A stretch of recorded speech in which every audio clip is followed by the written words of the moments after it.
Well, hello to all you lovely peeps on the interwebs who love miniatures. I'm Doc Eon.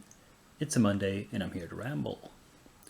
It's Monday, the 6th of March, 2023, and I'm going to ramble first about these finished minis.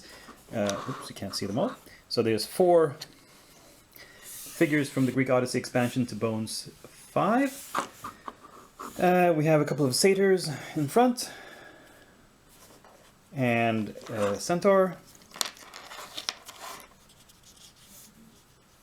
with red hair, and an orange and blue Hydra.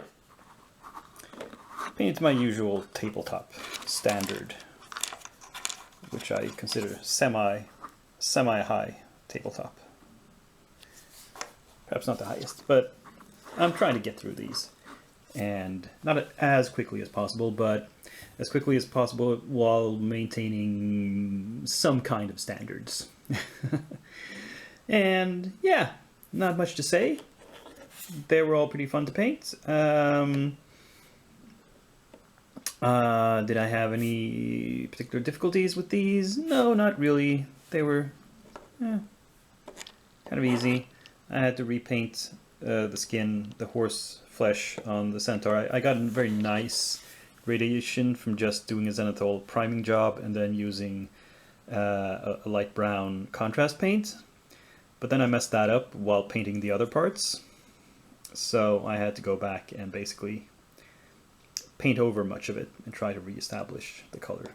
But, oh well. These things happen when you're painting quickly and you're not taking the time to paint within the lines always. That's just my process, and I'm going to have to live with it. But let's move on to what's on my work. Now, there actually has been some more done on this ogre, the Cyclops.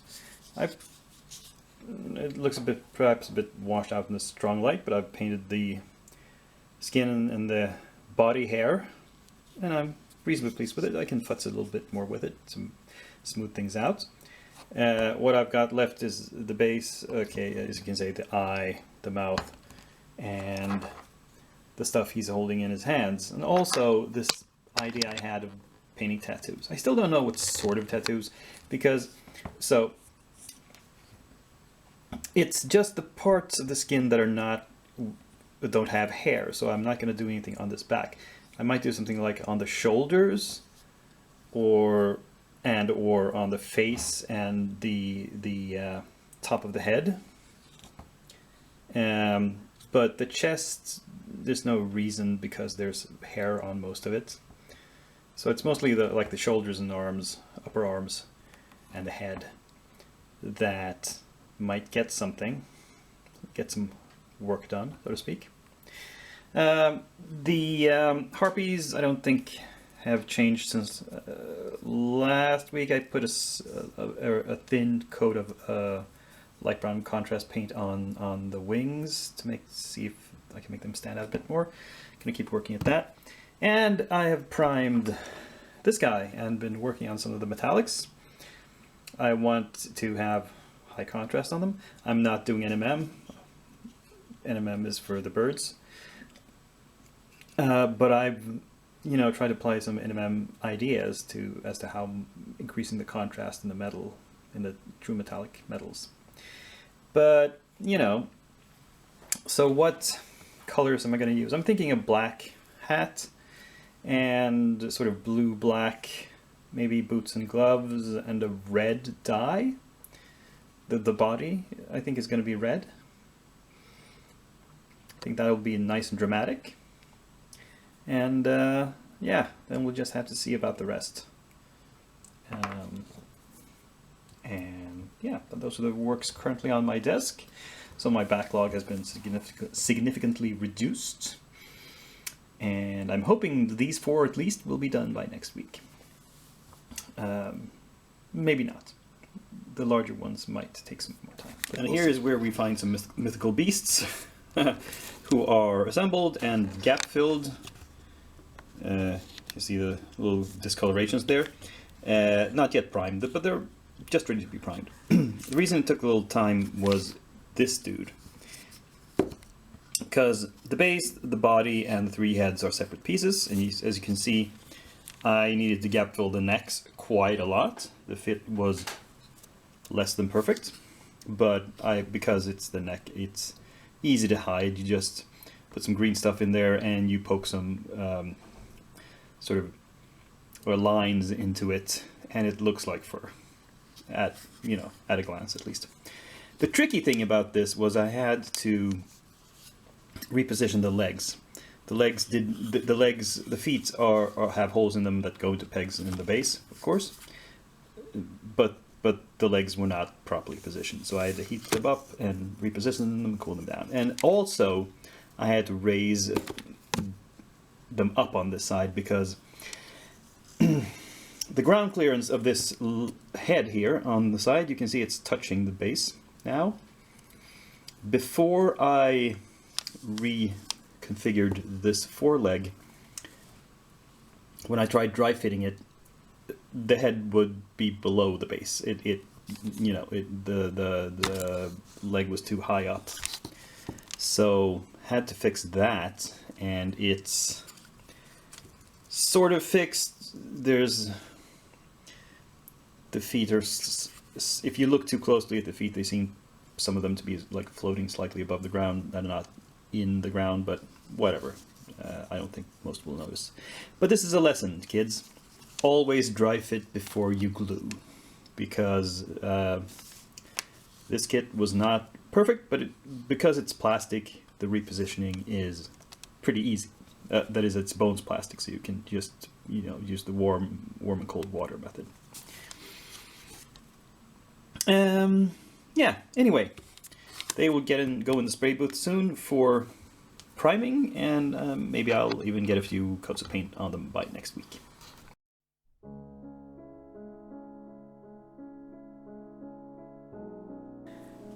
Now this week we have some new arrivals to inventory. We have my latest shipment from Reaper, a grand total of 12 minis, mostly robots in various shapes, but not exactly sci-fi robots, all of them. Some of them kind of fantasy robots, but yeah. They are for a specific campaign that I expect to play sometime in the coming years, but maybe not right now. So, yeah, a lot of this is for future use. However, we got 2 bonus minis, which are bones, and the newest one, the one that I was interested in, is this. I think this is this one. Yes, Marina, the overladen henchwoman. Because this is part of the new style of, it says Bones USA, but apparently they have started 3D printing models that they're selling. And I'm curious as to the quality, so I decided to get one of these. The other bonus mini this week was an older Bones, but not, I don't think this is first generation. It looks much better, much cleaner than the very oldest Bones minis. This Valkyrie Bregan. So, yeah. I was glad to see this. But to add to my inventory, I need to inventory more stuff each week if I'm going to catch up by the end of this year. This is, I think this was the last order last year I got from Reaper. Let's show you this again. It's a bunch of elementals mostly, with a few non-elemental Bones minis.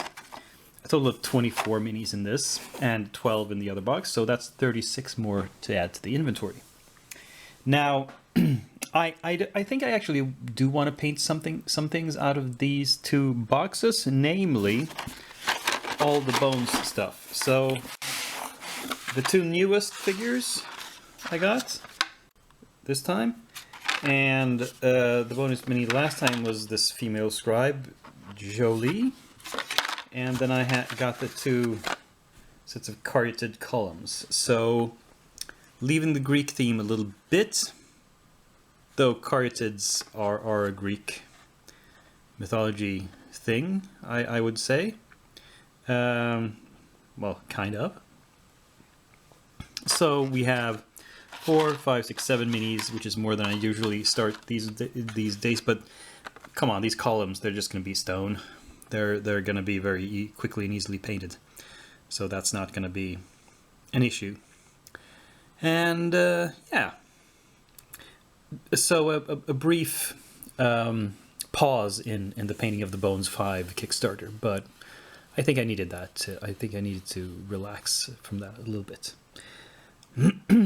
So that's what we're starting. And yeah, that was this episode. Glad you stayed so long. If you're listening to this, please give me a thumbs up, share, comment, subscribe, and above all, be back here next week. Same day of the week, same channel, same document. But for now, I am signing off.